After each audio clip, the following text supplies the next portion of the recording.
First time kong mamasyal. Yan ang Robinson. And ito yung ano.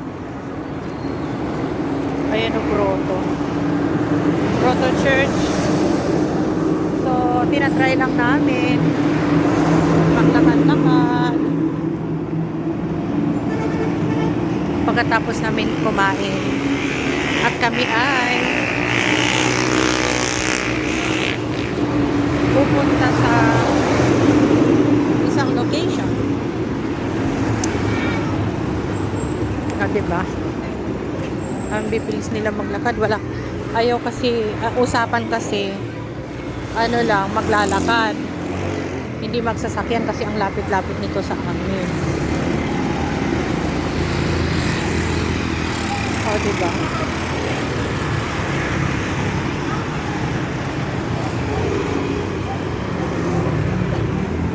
Ayun ang magkuya. Mag-ate.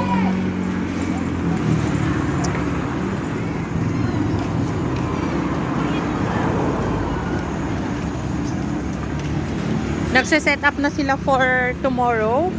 Kasi tomorrow is Saturday. 'Di ba? Palengke day dito.